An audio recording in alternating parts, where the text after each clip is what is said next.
ጤና ይስጥልን የተወደዳችሁና የተከበራችሁ ተመልካቾቻችን የሀገሬ ትንታኔ ነው። እኔ ደግሞ ብስራት መለሰ ነኝ። እንግዲህ በዛሬው ዝግጅቴ ላይ የውጭ ኃይሎች እንቅስቃሴ በኢትዮጵያ ፖለቲካ ላይ ያለውን ተጽዕኖ የመረመርን እንቆያለን። በተለይም ደግሞ በቀጠናው ላይ የመካከለኛ ኃይል ደረጃ ተሰላፊ ሀገራት በቀጠናው ላይ ያደረጉ ያሉት እንቅስቃሴ በኢትዮጵያ የውጭ ግንኙነት ላይ እንደዚሁም ደግሞ በውስጥ ሰላሟ ላይ ምን አይነት ተጽዕኖ አላቸው የሚለውን ከኔ ጋር እየተመለከተን እንቆያለን። እስከ ዝግጅቴ ፍጻሜ ድረስ አብራችሁኝ እንድትቆዩ በአክብሮት ጋብዛለሁ። እንግዲህ ሁላችንም እንደምናውቀው በሀገራችን ያለው የሰላም ሁኔታ ከጊዜ ወደ ጊዜ አንዱን ተወጣን ስንል በአንዱ አቅጣጫ እየተነሳ የሰላሙ ሁኔታ አደጋ ላይ የሆነበትን ጊዜ ላይ እንገኛለን። በተለይም ደግሞ የታጠቁ ኃይሎች በየአካባቢው መነሳታቸው በኢትዮጵያ ውስጣዊ ሰላም ላይ በኢትዮጵያ ልማት እንደዚሁም ደግሞ ማህበራዊ ህይወት ላይ ያላቸው ተጽዕኖ ቀላል የሚባል አይደለም። በተለያዩ ጊዜዎች የምንሰማቸው ታሪኮች በተለያዩ ጊዜ ላይ የሚፈጸሙ ወንጀሎች ማህበራዊ ትስስራችን ላይ እየፈጠሩት ያለውም ጫና ቀላል የሚባል አይደለም። አንድ የህግ ፍልስፍና ምሁር እንደሚለው ሀገር በእሴቶቿ ትኖራለች ይላል። በየጊዜው ደግሞ የምንሰማቸው እሴቶቻችንን የሚንዱ ነገሮች በተለይም በታጠቁ ኃይሎች የሚፈጸሙ ምናልባትም ሀገራችንን ልናጣ እንችላለን ወይ የሚል ስጋትን እያጫሩብን ይገኛሉና እነዚህ ስጋቶች ምንድናቸው? እንዴት ልንቀለብሳቸው እንችላለን የሚለውን ደግሞ ልክ የጋራ ሀገር ነው ያለንና እዚህ ላይ ሁሉ ጊዜ ማሰቡ እዚህ ላይ ሁሉ ጊዜ መስራቱ አንድ የሚያሻገረን የመስፈንጠሪያ ነጥብ ወይም ደግሞ የጋራ ኮመን ዲኖሚኔተር የጋራ ታሃታይ ሆኖ ሁላችንም ልንወያይበት የሚገባ ሐሳብ ነው። እንግዲህ በሀገራችን ላይ የለውጡ ከመጣበት ጊዜ ጀምሮ ከ2010 በኋላ በፌደራል መንግስቱና በህወሓት መካከል የተነሳው ግጭት አለ። ይሄ ግጭት ደም አፋሳሽ በሆነ መልኩ ለ2 ዓመታት የተካሄደ ነበረ። ህወሓት ለረጅም ዓመት ላይ በትግል 17 ዓመት እንደዚሁም ደግሞ በስልጣን ለ30 ዓመታት ጥቂት ፈሪ ዓመታት ቀርቶት ነው ከስልጣን የተሰናበተው። የውጭ ዲፕሎማሲ ያለው የወታደር ኃይል ገንብቷል። በትጥቅ ትግል ውስጥ ያለፈ ነው። መንግስትነትን ያየ ነው። ሄዶም ደግሞ በትግራይ ክልል ውስጥ መንግስት መሆን የቻለ ድርጅት ነውና አቅሙ ልምዱ ቀላል የሚባል አይደለም። ጦርነቱንም ደም አፋሳሽ ያደረገው አንድም አዲስ የመጣው ወይም ደግሞ በኢትዮጵያ ስልጣን የያዘው መንግስትና ነባሩ ስልጣንን ይዞ የቆየው በሁለቱ መካከል የተደረገ ጦርነት ነው። ይሄ ጦርነት ወደ 28 ቢሊዮን ዶላር ያክል አካባቢ ሀብት የሀገር ኢኮኖሚ እንዲወድም አድርጓል። ከዛ በተጨማሪ ደግሞ ዜጎቻችንን በዛ ጦርነት ልናጣ ችለናል። ያንን ተከትሎ እንግዲህ በትግራዩ ጦርነት ወይም ደግሞ በሰሜኑ ጦርነት ላይ በነበረው ሂደት ላይ ተሳታፊ የነበሩ አካላት አሉ። ለምሳሌ የአማራ ክልል ወይም ደግሞ የአማራ ኃይሎች ተሳታፊ ነበሩ። በሌላ በኩል ደግሞ የኤርትራ ኃይሎች እዚሁ ተሳታፊ ሆነው ገብተዋል ከፌደራሉ ኃይል ጋር በመቀናጀት። በአፋርም በኩል በተመሳሳይ ሁኔታ ይህንን ጦርነት ተሳትፈው አድርገው ነበረ። የፕሪቶሪያው ስምምነት በፌደራሉ መንግስትና በትግራይ ኃይሎች መካከል ወይም ደግሞ በህወሓት መካከል መፈረሙን ተከትሎ በአማራ በኩል ወይም ደግሞ የአማራ ኃይሎችና የኤርትራ ኃይሎች ከፌደራሉ መንግስት ጋር ቅራኔ የገቡበትን ሂደት እንመለከታለን። ኋላ ላይም ጠቅላይ ሚኒስትሩ የወደብን ጉዳይ ማንሳታቸውን ተከትሎ በኢትዮጵያና በኤርትራ መካከል ፍጥጫዎች በጊዜ ሂደት እየጋሙ መተው አሁን ያለንበት ደረጃ ላይ ደርሰናል። ሁለቱ ሀገራት ሶማሊያን በመጨመር ይሄ የጣሊያን ቀኝ ገዢ ንክኪ ያላቸውን ሀገራት በመፍጠር በኢጋድ ጭምር ላይ ጠንካራ ተጽዕኖን ያደረጉ ናቸውና ያው እንደሚታወቀው ኢሳያስ የኢጋድን ህብረት አይፈልጉም። ምዕራባውያኑ ደግሞ ፕሬዝዳንት ኢሳያስ ኢጋድን ሊያፈርሱ ይችላሉ ብለው ያስባሉ። በተለይም ደግሞ ከዚህ ጋር የሚነሳው ኢትዮጵያ የጣሊያን ተቻላት ጣሊያን እዚህ ሀገር ላይ በኦኩፔሽን 5 ዓመት መቆየቱ ይታወሳል። ኤርትራ የጣሊያን ግዢ ናት። ሶማሊያ በተመሳሳይ እነዚህ ሀገራት ህብረት ማድረጋቸው በአውሮፓ ህብረት ውስጥ በራሱ ክፍፍል መፍጠሩ ይታወቃልና ይሄ ህብረት አልተወደደም። ሁለተኛ ፕሬዝዳንት ኢሳያስ በአፍሪካ ላይ የሳቸውን ያገዛዝ ስታይል ወይም ዲክቴተርሺፕን ኤክስፖርት ያደርጋሉ ተብሎ መታሰቡ በምዕራባውያኑ ዘንድ እንደዚሁም ደግሞ በቀጠናው ላይ ቀዳሚ እንቅፋት ነው፣ ለቀጠናዊ ፍላጎታችን ቀዳሚ እንቅፋት ናቸው ተብሎ መታሰቡ የኢትዮጵያንና በኤርትራ መካከል ያለው ግንኙነት እንዳይወደድ ካደረጉ ምክንያቶች አንዱ ነው። ኋላ ላይም እሳቸው የቻይናን ጋር በተመለከተ የሚሰጧቸው ኮሜንቶች በሩሲያ ዩክሬን ጦርነት ወቅት ላይ ደግሞ በግልጽ ከተለያዩ የአፍሪካ ሀገሮች በተቃረነ መልኩ የሩሲያ የግዛት አንድነቷ ማስጠበቅ መቻል አለባት፣ እንደዚሁም ደግሞ በዩክሬን እያደረገች ያለችውን እንቅስቃሴ ፍትሃዊና ርትዓዊ የርት አርገው ማቅረባቸው በአውሮፓውያኑና በምዕራባውያኑ ዘንድ የተወደደላቸው አይደለም። ስለዚህ የእሳቸውን እንቅስቃሴ ወደ ሌሎች የአፍሪካ ሀገራት በተለይም ደግሞ ወደ ኢትዮጵያ ኤክስፖርት የሚያደርጉ ከሆነ በኢትዮጵያ እሳቸውን ኢሳያስ አምሳለ ፕሬዝዳንት ኢሳያስ አስተዳደር አዲስ አበባ ላይ የሚፈጠር ከሆነ ለቀጠናው በአጠቃላይ ለአፍሪካ አደጋ ይፈጥራል። ምክንያቱም ኢትዮጵያ የአፍሪካ ህብረት መቀመጫ ናትና ከዚህ ጋር ተያይዞ እጅግ በጣም ስጋት ስላደረባቸው ጦርነቱን በጊዜ ነበረ የተቃወሙት። ሌሎች የሰብአዊ ጉዳዮችም ሳይረሱ ማለት ነው። በዚህ ምክንያት ከፕሪቶሪያው ስምምነት በኋላ በሁለቱ ወገኖች መካከል ቅራኔ ውስጥ መገባቱ ይታወቃል። እንግዲህ ኤርትራ ለረጅም ጊዜ የኢትዮጵያ ተቋሚዎችን በማደራጀትና በማሰልጠን ነው የምትታወቀው። ኦፍ ኮርስ በኢትዮጵያ በኩልም በየአመቱ አንድ ተጨማሪ ማዕቀብ በውጭ ጉዳይ ሚኒስቴር ኤርትራ ላይ በመጣል ኤርትራን የማፈን ስራ ሲሰራ ነው የቆየው ባለፉት 20 ዓመታት ማለት ነው። ከዛ በተጨማሪ ደግሞ የኤርትራ ተቋሚዎችን በኢትዮጵያ በኩል ሲደራጁ ነው የቆመው። ስለዚህ በሁለቱ ሀገራት መካከል ያለው ግንኙነት ኖ ዋር ኖ ፒስ የሚለው አንዱን የተቋሚ በማሰልጠን በኢትዮጵያ በኩል ደግሞ ከምዕራቡ ዓለም ጋር ያላት ተሰሚነትና ግንኙነት የዓለም አቀፍ ኢንስቲትዩሽኖችን መጠቀሟ እንደዚሁም ደግሞ ሪጂናል ኢንስቲትዩሽን ወይም ደግሞ ቀጠናዊ ልክ እንደ አፍሪካ ህብረት እንደ ኢጋድን በመጠቀም ደግሞ ኤርትራን መነጠል መቻሏ ኢትዮጵያ በዓለም ተሰሚ ስትሆን ኤርትራን ግን ማፈን የቻለችበት ጊዜ ነበር። ያ ሂደት ልክ ጠቅላይ ሚኒስትሩ ከመጡ በኋላ ያ ኢንሲደንት መቀየር ችሎ ነበር። ጠቅላይ ሚኒስትሩ አስመራ ላይ እንደሄዱ እኔ የኤርትራ የውጭ ጉዳይ ሚኒስትር ሆናለሁ ብለው ባሉት መሰረት የኤርትራን አብዛኞቹን ማዕቀብ ማስለቀቅ የቻሉት ጠቅላይ ሚኒስትሩ ኒጎሼት በማድረግ ወይም ደግሞ በመደራደር ማስለቀቅ ችለው ነበር። ኋላ ግን የፕሪቶሪያው ስምምነት ከተፈረመ በኋላ በሁለቱ ወገኖች መካከል ቁርሾ ተፈጠረ። ቁርሾውን ደግሞ የበለጠ እንዲከረና ሽብልቁ እንዲገባበት ያደረገው የባህር በር ጥያቄ በኢትዮጵያ መንግስት በኩል መነሳቱ ነበረ። ያ የባህር በር ጥያቄ መነሳቱ በኤርትራና በኢትዮጵያ መንግስት መካከል ቅራኔዎች ፈጥሯል። እነዛ ቅራኔዎች ደግሞ እያደጉ ናቸው። በሁለቱ ወገኖች ዘንድ ኢቭን በውጪ ጉዳይ አተያያቸው በአንድ ወቅት ላይ ወይም ደግሞ በቀጠናው ባላቸው የኃይል አሰላለፍ ላይ አንድ የሚመስሉ ሀገራት አሁን ተለይቷል። ኦፍ ኮርስ በሶማሊያ ለውጥ መጥቷል። በሶማሊያ ለውጥ መምጣቱን ተከትሎ በሁለቱ ኃይሎች መካከል ቅራኔ ተፈጥሮ ሶማሊያን የሚመለከቱበት እይታ መደበላለቅና የተለያየ እንዲሆን አድርጎታል። ሁለተኛ ደግሞ በሁለቱ መስማማት ምክንያት ግብጽ ወጣ ነበረ። ተመልሳ ግብጽ የኤርትራ አጋር እንድትሆን አድርጓታል። ሌሎች ሀገራት ደግሞ በዚህ በሁለቱ ሀገራት ግጭት ምክንያት ደግሞ እንዲገቡበትና አንዱ ወደ አንዱ ሳይድ እንዲይዝ የሆነበት የቀጠና አሰላለፉ የተለያየበት ሁኔታ ዳግም እንዲፈጠር ያደረገ ነው። እንግዲህ በኢትዮጵያ ውስጥ ባለው የፋኖ ኃይሎች አሉ። እነዚህ የፋኖ ኃይሎች ወይም ደግሞ በአማራ ክልል ላይ እንቅስቃሴ እያደረጉ ያሉ ኃይሎች ከኤርትራ ጋር ግንኙነት አላቸው በሚል በሰፊ በመንግስት በኩል ይነሳል። ከዛ በተጨማሪ ደግሞ የኦሮሞ ነጻነት ሰራዊት ወይም ደግሞ ሸኔ እንደዚሁም በምዕራብ በወለጋ ላይ ስትሮንግ ሆልድ አለው።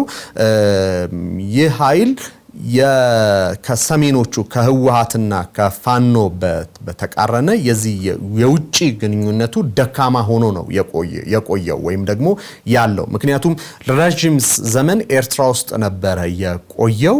ኤርትራ ውስጥ መቆየቱ ዳይሬክትሊ ከሸኔ ቤዝ ከሚለው ማህበረሰብ ጋር መገናኘት የሚያስችለው መስመር አልነበረውም።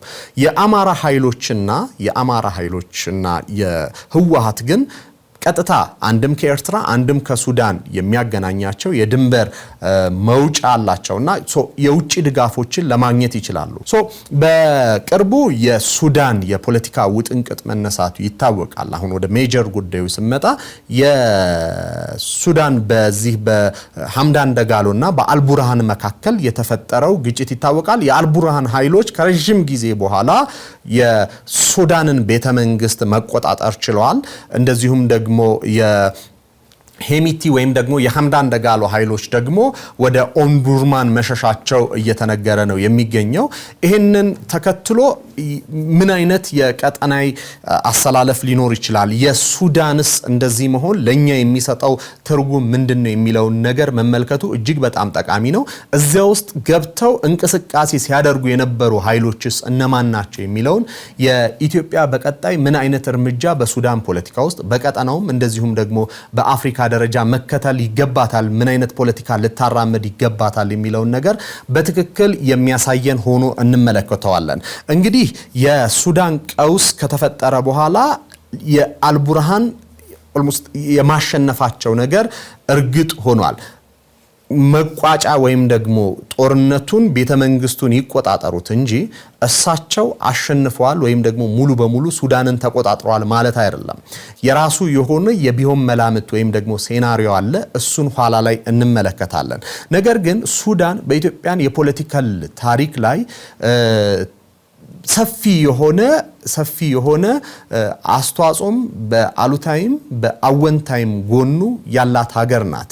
የትኛውም የተቋሚ ፓርቲ እንቅስቃሴ ከሱዳን ይነሳል። ለምሳሌ የጣሊያን በወረረን ጊዜ የእንግሊዝ ጦር ጋር አጼ ኃይለ ሥላሴ መምጣት የቻሉት በሱዳን በኩል ነበርና በሱዳን በኩል መተው ነው እንግዲህ ነፃነታችንን የ5 ዓመት የጣሊያን የኢትዮጵያን ቆይታ ማብቃት የተቻለው። ከዛ በተጨማሪ ደግሞ 1 ሚሊዮን ዜጎቻችን በዛ ይኖራሉ።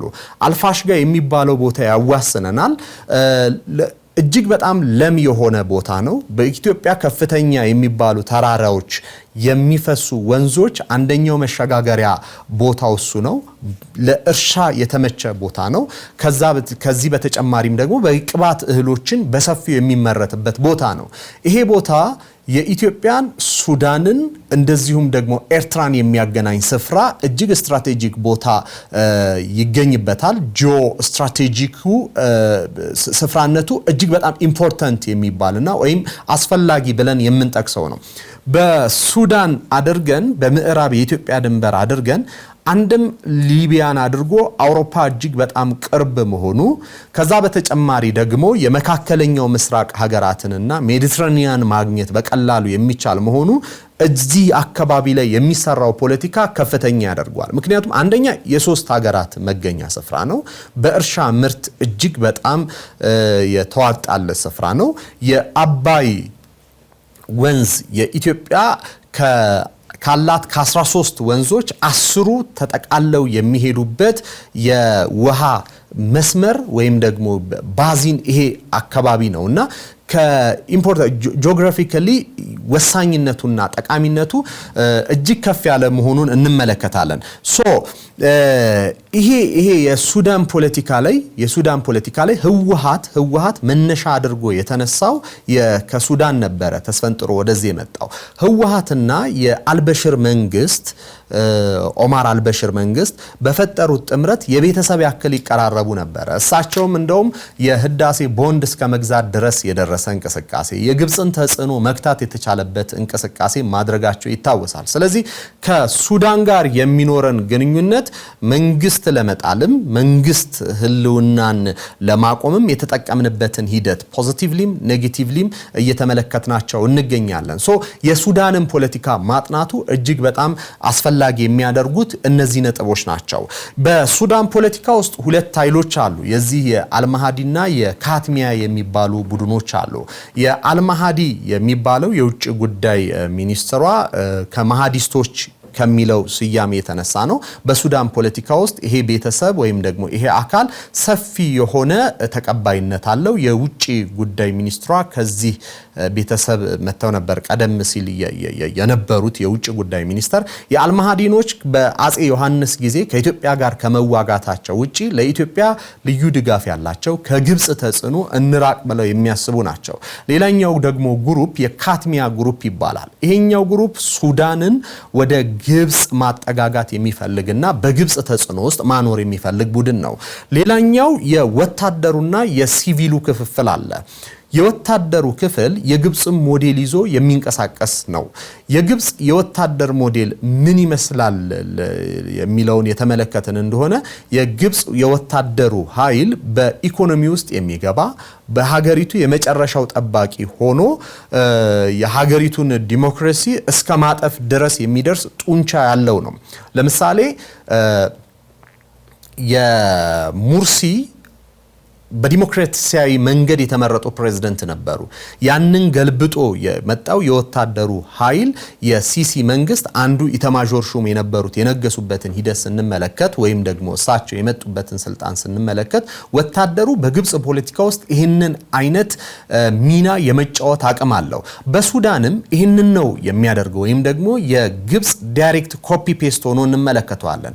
በሱዳን አብዛኞቹ ጀነራሎች የሚሰለጥኑት በግብጽ ሀገር ሄደው ነው። ግብጻውያኑ የሱዳናውያኑን የወታደር አቅም በበቂ ደረጃ ያውቁታል። ማን ጠንካራ ነው፣ ማን ደካማ ነው የሚለውን ይለዩታል። ለምሳሌ የአሁኑ የሱዳን ፕሬዝዳንት ሆነው እየሰሩ ያሉት አልቡርሃን ደካማ ከሚባሉ ሰዎች ወይም ደግሞ የወታደራዊ አቅም ካላቸው የፖለቲካል አቅም ካላቸው ሰዎች መካከል ናቸው። ስለዚህ ግብጻውያኑ ወታደሩን ከመቆጣጠር ባለፈ ማን ይሁን በሱዳን ፖለቲካ ውስጥ መስራት አለበት የሚለውን ነገር በመወሰኑ ረገድ ትልቅ ሚና አላቸውና አልቡርሃን አንደኛው ያደረጉት ነገር ከኢትዮጵያ ጋር ግጭት መፍጠር፣ የኢትዮጵያ መሬት መውረር ነበረ። ይሄኛው የሱዳን ብሔርተኝነትን መቀስቀስ፣ ለግብጽ ያላቸውን ድጋፍ ደግሞ የማሳየት ነበረ።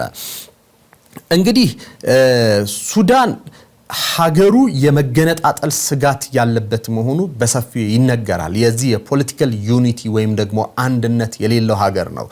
የኮርዶፋን ጥያቄ አለ፣ የዳርፉር ጥያቄ አለ፣ የዚህ የምዕራብ ሱዳን ጉዳይ አለ፣ ደቡብ ሱዳን መገንጠሏ ይታወቃል። እንደዚሁም ደግሞ የዚህ ከኤርትራ ጋር የሚዋሰኑ የቤጃ ጎሳዎች ያሉበት አካባቢ ከሶአኪን አካባቢ ጋር የሚገናኝና ከድብጽ ጋር የሚያዋስን ከዚህ ከሃይላብ ስፍራ ጋር በሰፊው የሚገናኝ መሆኑ ይታወቃል። ያ ክፍል ደግሞ የግብጽንና የሱዳንን ግንኙነት የሚወስን ነው። ባለፈው ቤጃዎች የተነሱ ጊዜ ያንን ቦታ ብሎክ ማድረጋቸው ይታወቃል።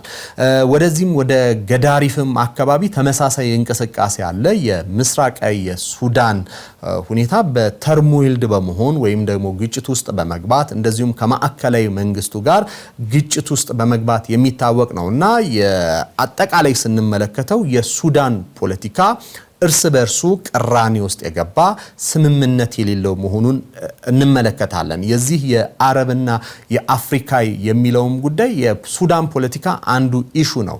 የአልበሽር የአረባይዜሽን ፕሮጀክት ነበረ። በሱዳን ውስጥ በአንድ በኩል የፈጠረው ለውጥ አለ፣ በሌላ በኩል ደግሞ ያነሳው ቀውስ እንዳለ እንመለከታለን።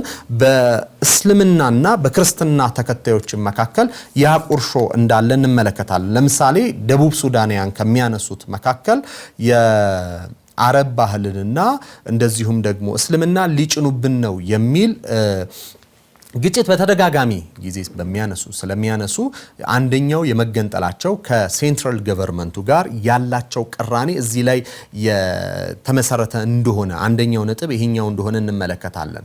በአጠቃላይ የሱዳን ፖለቲካ በብዙ ቁርሾች የተሞላ ልዩነት ያለው የመገንጠል እንቅስቃሴ ውስጥ ያለ የፖለቲካል ዩኒቲ ወይም ደግሞ ሀገር መሆኑን ነው የምንመለከተው። በዚህ ፖለቲካ ላይ የተለያዩ ሀገራት ፍላጎቶቻቸውን ለማራመድ እንቅስቃሴዎችን ያደርጋሉ። ከነዚህ መካከል ግብጽ አንዷ ናት። ግብጽ በሱዳን ፖለቲካ ውስጥ ገብታ የምትሰራቸው ነገሮች አንደኛም ኢትዮጵያን ላይ ተጽዕኖ በማድረግ በሁለተኛ ደረጃ ደግሞ የሱዳንን ፖለቲካ በራሷ አምሳል በመቅረጽ ለራሷ ጥቅም በመዋል ግብጽ ትታወቃለች። እንግዲህ የሁለቱ ፍትጊያ የሁለቱ ዝሆኖች ፍትጊያን ስንመለከት እዚሁ ላይ በሐምዳን ደጋሎና በአልቡርሃን መካከል ያለውን ግንኙነት ስንመለከት ግብጽ አልቡርሃንን መርጣ የሐምዳን ደጋሎን ወደ ጎን ያደረገችበት ሐምዳን ደጋሎ ደግሞ በዋነኛነት በኤሚሬቶች ሲደገፉ መቆየታቸውን እናውቃለን። እንግዲህ በዚህኛው ጦርነት ላይ ግብጽ ከኤርትራ ጋር በመሆን እንደዚሁም ደግሞ ሌሎች ሀገራት ተሳታፊ እንዲሆኑ በማድረግ ትልቁ ሚና ተጫውታለች። ለምሳሌ የሳውዲ ድጋፍ ማግኘት ችላለች፣ የኤርትራን ድጋፍ ማግኘት ችላለች። እነዚህን የመሳሰሉ እውነታዎችን ስንመለከታቸው ምን ያክል ግብጽ በሱዳን ፖለቲካ ውስጥ የገባችበትን ሂደት እንመለከታለን። ሌላኛው ኤሚራቲዎች አለች። ከኤሚራቶቹ በተጨማሪ ደግሞ ቻድ አለች።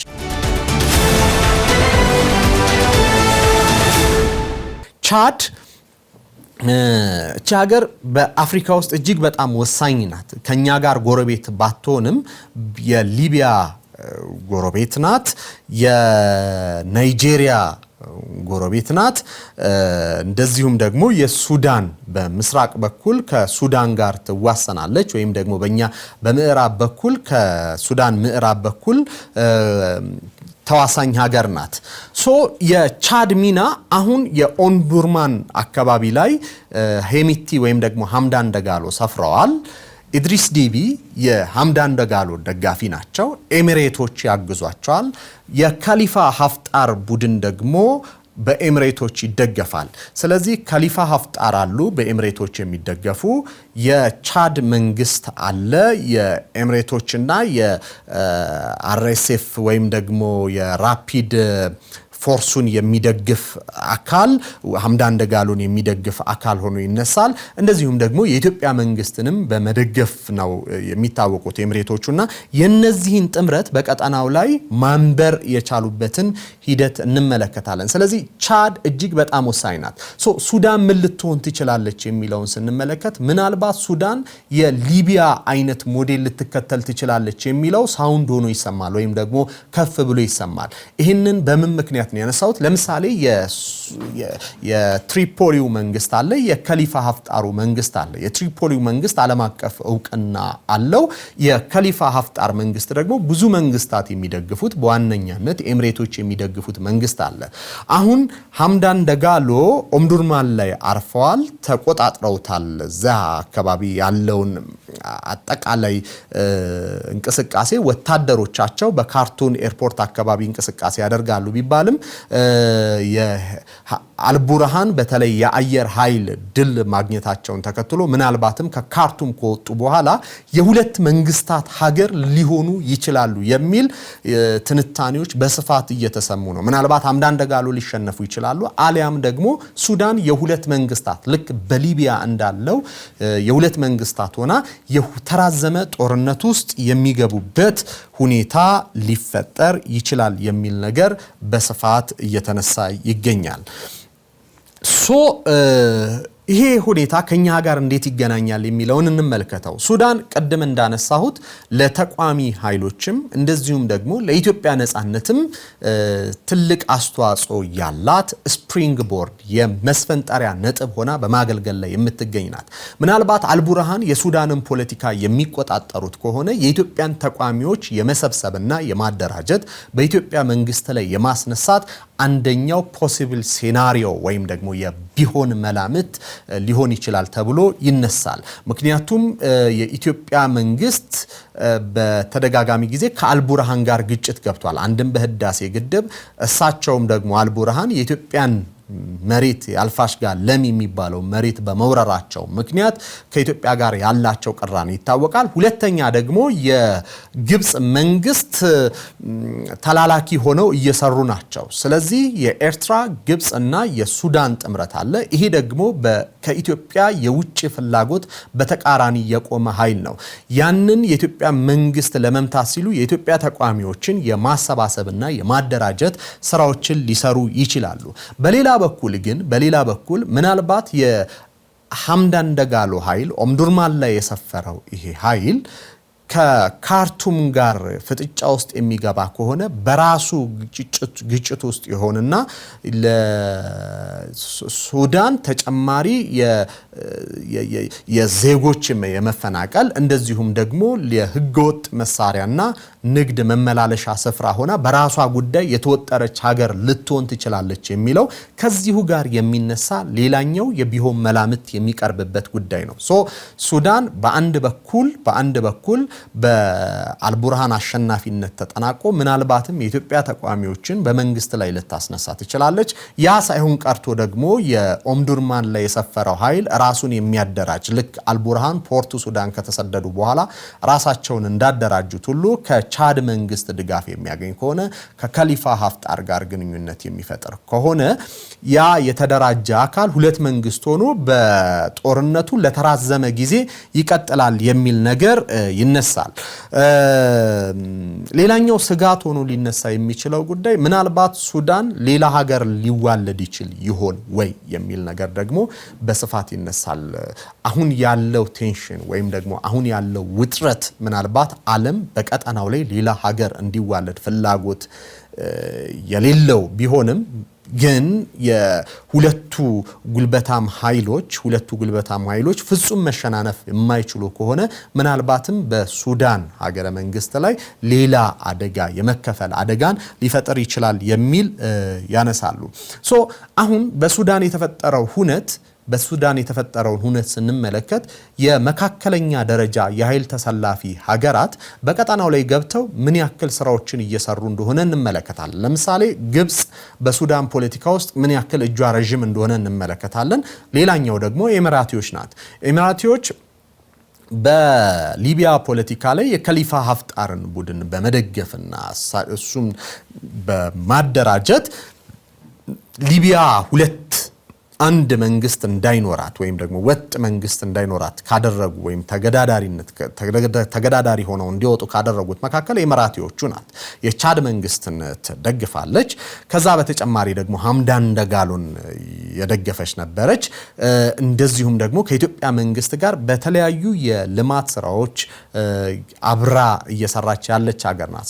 በዓለም አቀፍ ፖለቲካው ላይ ኤሚራቲዎች ያላቸው ሚና ቀላል የሚባል አይደለም። አንደኛ ዱባይን የመሳሰሉ እና አቡዳቢን የመሳሰሉ የንግድ ከተሞችን በመፍጠር በቱሪዝም ሴክተሩ ላይ ሰፊ የሆነ ድርሻ አላቸው።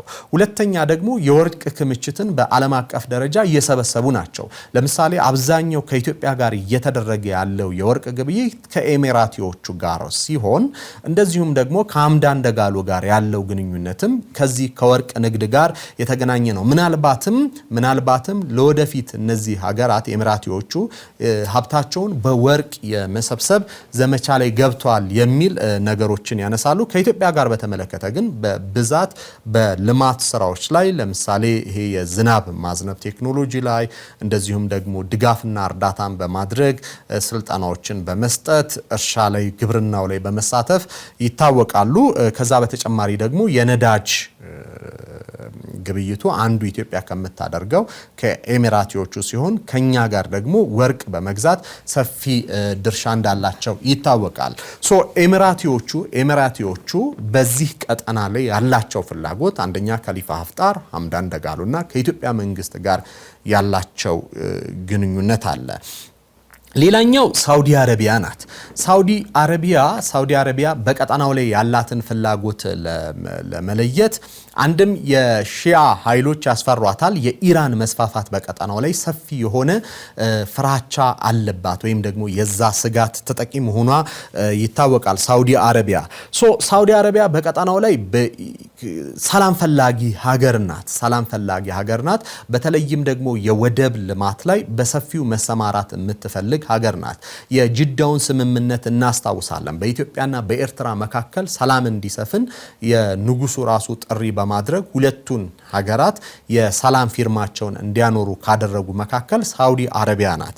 ሳውዲ አረቢያ እንግዲህ የኢትዮጵያ ከጅቡቲ የወደብ ተጽዕኖ ወይም ደግሞ ጫና እንድታርፍ ሰፊ ስራዎችን መስራቷ ይታወቃል። ከጅቡቲ አቅራቢያ በ12 ቢሊዮን ዶላር የነዳጅ ማጣሪያ ጭምር ግንባታ ማድረጓ ይታወቃል። ሌላኛው ከሰሞኑ እየተነሳ ያለው የዚህ የአሰብ ፖርትን ወይም ደግሞ የአሰብ ወደብን የመያዝ በሊዝ የመያዝ እንቅስቃሴዎች ሳውዲ መግባቷ ይታወቃል። ይሄ እንግዲህ በዓለም ባንክ አማካሪነት ለረጅም ጊዜ በሳውዲ መንግስት ሲታሰብበት የነበረ ፕሮጀክት ነው። ለምሳሌ የፖርት ሪሃቢሊቴሽን ፕሮጀክት የ2025 እቅድ ወይም ደግሞ የወደቦችን የመልሶ ማልማት እስከ በ2025 ፕሮጀክት አንደኛው አካል በዚህ በአፍሪካ ቀንድ ላይ ያሉ ወደቦችን ዳግም የመልሶ ግንባታዎችን በማድረግ አንድ የወደብ ልማት ስራ መስራት፣ ሁለት ንግድን ማቀላጠፍ፣ ሶስት ደግሞ የጦር ቤዞችን የመመስረት እንቅስቃሴ በሳውዲ አማካኝነት ሲደረጉ የነበሩ እንቅስቃሴዎች ናቸው። ሌላኛው ጉዳይ ቀጠናዊ ፉክክር ነው። ከቱርክና ከኤሚራቲዎች ጋር ያላቸው ቀጠናዊ ፉክክር ነው።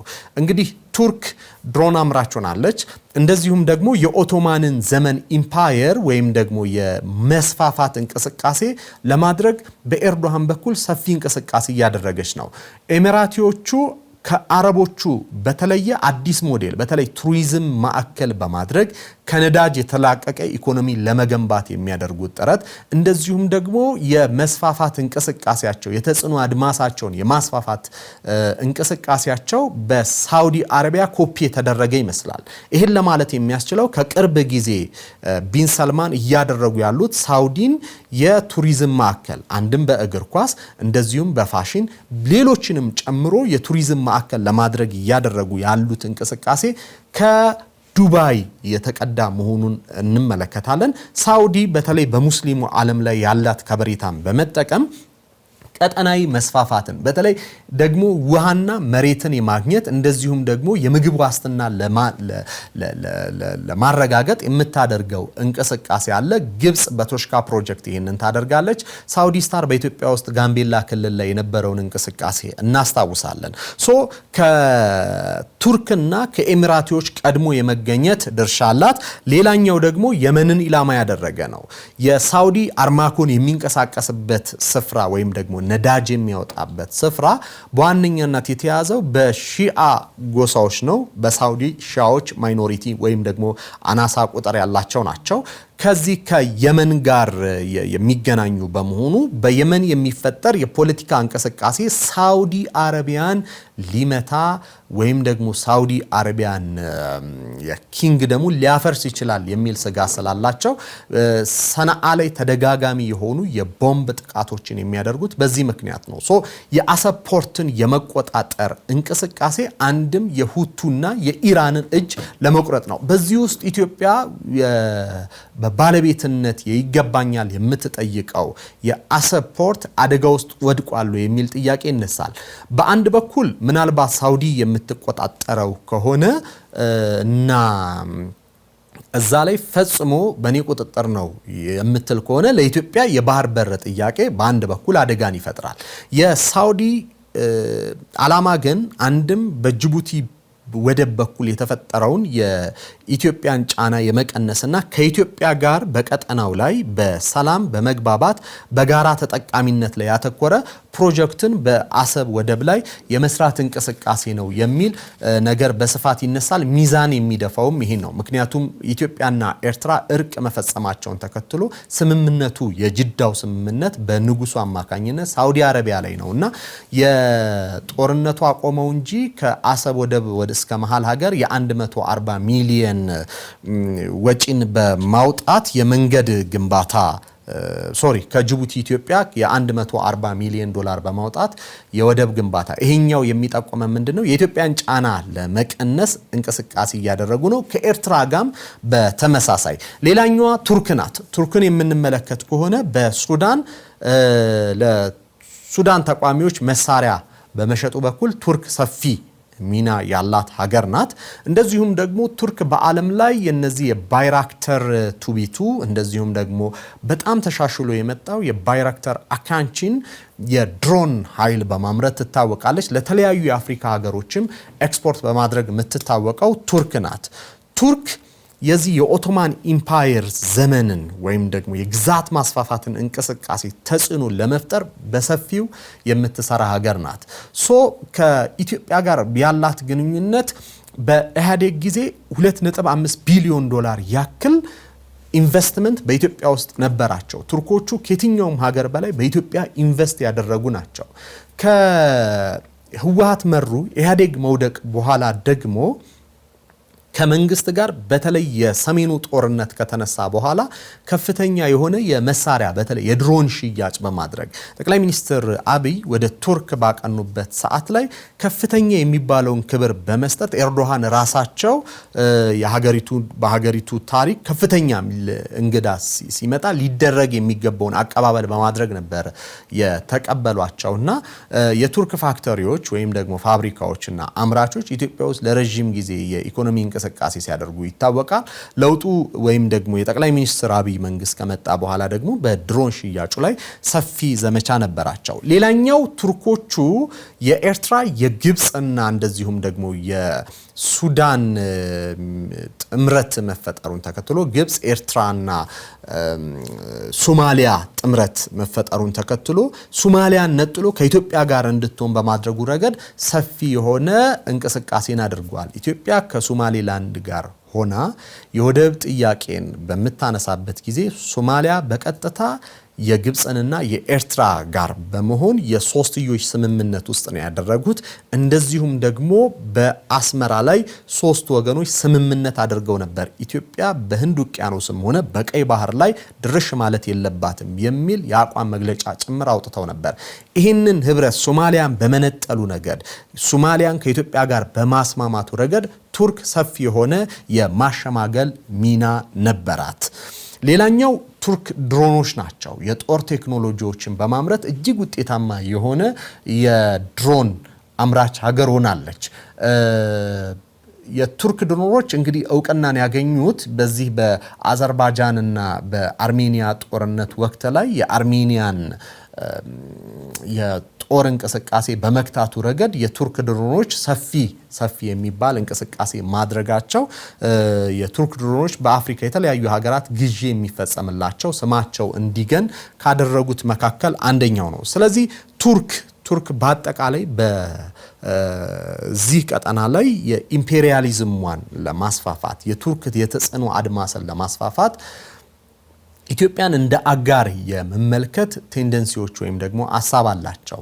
ስለዚህ ያ ሐሳብ አሁንም እየተመለከትነው ነው። ከኢትዮጵያ ጋር የመቆም በመሳሪያ ግዢ በልማት እና ኢንቨስትመንት ላይ እንደዚሁም ደግሞ ቀጠናዊ እርዳታ በማድረግ ለምሳሌ ከግብጽ ተጽዕኖ በማላቀቅ ሶማሊያን ከኢትዮጵያ ጋር እንድትሸማገል በማድረግ ግብጽ ጋር ሁለቱ ወገኖች ስለማይስማሙ በተለይም ደግሞ የዚህ የሙስሊም ብራዘርሁድ መሪ የነበሩት ሙርሲ በመገደላቸው አልሲሲና ኤርዶሃን ጸብ ውስጥ የገቡ ናቸው። ስለዚህ በህዳሴው ግድብ ጭምር ቱርክ የኢትዮጵያ ደጋፊ ሆና የቀረበችበትን እውነታ እንመለከታለን። ከሶማሊያ ጋር ኢትዮጵያን በማስታረቁ ከዛ በተጨማሪ ደግሞ የጦር መሳሪያ ሽያጮች በስፋት የሚካሄዱት ወይም ግዢ የሚፈጸምላቸው የኢትዮጵያ መንግስት በራሱ ባይራክታር ቱቢ የአካንቺ በጣም ዘመናዊ የሚባለው ከቱርክ ነው የሚገዛቸውና ሁለቱ ሀገራት ያላቸው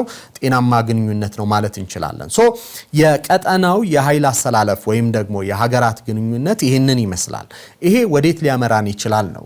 ለምሳሌ ኢትዮጵያ ፈጥና አንደኛው ጥቅም አጋሮችን የማስፋት ወዳጆችን የማስፋት ጥቅም በልማት እንደዚሁም ደግሞ በፕሮስፔሪቲ በብልጽግና የሀገራዊ ሀብትን በመገንባት እና ራስን በማሳደጉ ረገድ የሚኖረው ሚና ቀላል የሚባል አይደለም። ወዳጅ አጋር በበዛ ቁጥር በሰጥቶ መቀበል መርህ ሊገኝ የሚችለው ጠቀሜታ ቀላል አይደለም። ችግሩ እነዚህ ሀገራት የተቃረነ ፍላጎት አላቸው በቀጠናው ላይ። ግጭት በሚነሳበት ጊዜ አንዱን ወገን የመደገፍ አዝማሚያዎችን ያሳያሉ ወይም ደግሞ ደጋፊ ሆነው ብቅ ይላሉ። ለምሳሌ በሊቢያ ውስጥ ባለው እንቅስቃሴ ጦርነቱ እንዳይበርድ ካደረጉት መካከል እነዚሁ አሁን የጠቀስናቸው ሀገራት ሌሎች የአውሮፓ ሀገራት ተጨምረውበት ነው። ስለዚህ ኢትዮጵያ ውስጥ ያለው ግጭቶች በሰላም የማይፈቱ ከሆነ ተቋሚዎችን የታጠቁ ኃይሎችን የሚደግፉ መንግስትን የሚደግፉ ኃይሎች በአንድና በሌላ ወገን ይሰለፋሉ። ይሄ ደግሞ ጦርነትን ግጭትን ለረጅም ጊዜ እንዲራዘም ያደርጉታል። በጊዜያቶች ሂደት የሀገር ውድመትን የሀገር ቀውስን የዜጎች መሞትን መፈናቀልን ከማህበራዊ ህይወት መውደቅን ከትምህርት ከመሳሰሉ ከጤና መስተጓጎልን ያመጣሉ። ስለዚህ ምንጊዜም ለኢትዮጵያን የሚበጀው አካሄድ የሀገሩ የጋራችን ነው። ስለዚህ የጋራ ጠረጴዛ ላይ በመሆን በውይይት በድርድር ችግሮችን መፍታት ለውጪ ለየትኛውም አካል በር አለመክፈት የተሻለውና ብቸኛው መፍትሄ እሱ ይሆናል። ሌላኛው እነዚህ ሀገራት የሚገቡ ከሆነ እነዚህ ሀገራት ደግሞ እኛ ችግራችንን መፍታት ተስኖን በውስጥ ጉዳያችን ላይ ጣልቃ የሚገቡ ከሆነ ችግሮችን እያሰፉ ወይም ደግሞ የተለያዩ መንግስታት በሀገሪቱ በአንድ ሀገር ላይ የተለያየ መንግስት እንዲፈጠር የሚያደርጉ ናቸውና ለሁላችንም የሚጠቅመው የጋራ ውይይት መነጋገር በንግግር ከሚገኘው መፍትሄ ደግሞ ሀገራችንን ወደፊት የምንመራበትን አማራጭ እንድንፈልግ ያደርጉናል። በአጠቃላይ በቀጠናው ላይ ደግሞ ስንመለከት የውጪ ፖሊሲያችን በሰላም የልማት እንደዚሁም ደግሞ የዜጎቻችን በተለያዩ ሀገራት የሚኖሩ ዜጎቻችን ጥበቃና በዛ ባሉበት ሀገር አሸናፊ ሆነው እንዲገኙ የውጪ ፖሊሲያችን ይሰራል። በተለይ ደግሞ ቢዲ የሚባለው ላይ ወይም ደግሞ ቢዝነስ ኤንድ ዲቨሎፕመንት የሚባለውን የኢትዮጵያ የውጪ ግንኙነት አሁን ዜጋ ተኮርም ሆኗል። አሁን ላይ የመጣው ለውጥ ዜጋ ተኮርም ሆኗል። ስለዚህ በተለያዩ ሀገራት የሚገኙ ዜጎቻችን ከሚኖሩበት ሀገር የተሻለ ጥበቃ እንዲያገኙ ቀጠናችን ሰላም መሆን አለበት። ወይም ደግሞ የኢትዮጵያን የውጪ ጠቀሜታ ወይም የውጪ ኢንትረስት ማሸነፍ እንዲቻል ደግሞ ከተለያዩ ሀገራት ከአጋሮች ጋር ከኢትዮጵያ ጥቅም አንፃር መሰራት መቻል አለበት። ግን የውስጥ በርን ገርበብ አድርጎ መክፈት ይሄ ሁሉ ሀገር በተቃራኒው እንዲመጣ ያደርጋል። ይሄንን ሁሉ ሀገር ወዳጅ ማድረግ የተሻለ ነው። ግን ከኢትዮጵያ ጥቅም አንፃር ደግሞ ቅኝት አድርጎ ለኢትዮጵያ እንዲጠቅሙ ማድረግ ደግሞ የኛው ስራ ነው ማለት እወዳለሁ። የዛሬ ዝግጅቴ እዚህ ላይ አብቅቷል። በያላችሁበት ሰናይ ጊዜ ይሁንላችሁ።